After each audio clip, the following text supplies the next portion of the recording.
अस्सलाम वालेकुम, मैं हाँ तुहाडा अपना वीर मुबशर हुसैन और तुसी देख रहे हो अपना माल मंडी चैनल। तो अज असी विजिट करने आए हैं लाहौर शाहपुरा कांजू मंडी। अज तारीख है 6 मार्च 2024।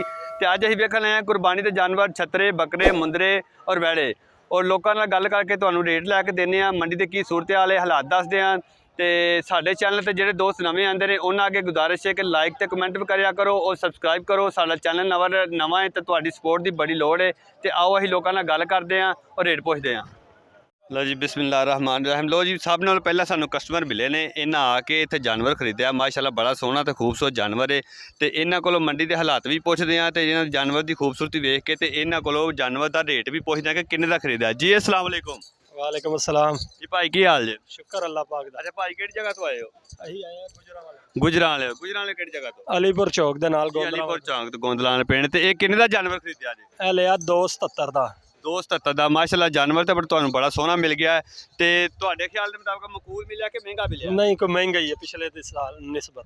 देखो इस साल तो महंगाई भी बड़ी है, पिछले साल की निस्बत कह रहे हैं महंगा मिला, लेकिन जानवर इन्होंने 275 का मिला तो माशाअल्लाह बड़ा ही मकबूल मिला है।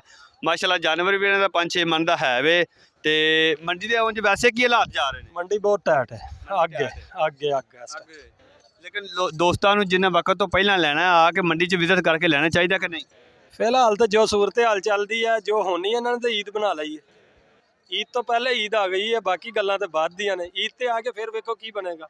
चलो जी जी बिल्कुल ये भाइयों लिया इन्हों का जानवर है। माशाअल्लाह इन्हों की मेहरबानी इन्हें साढ़े वास्ते वीडियो बनवाई है।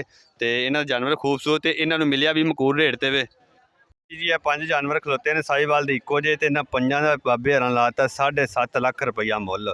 तो बाकी तुहानू टोर फिर के चेक कराने इन्होंने दोंदे चेक करवाते हैं माशाअल्लाह जी। देखो जी खूबसूरती इन्हों की वेख लवो। तो सौदा इन्हों का हो गया है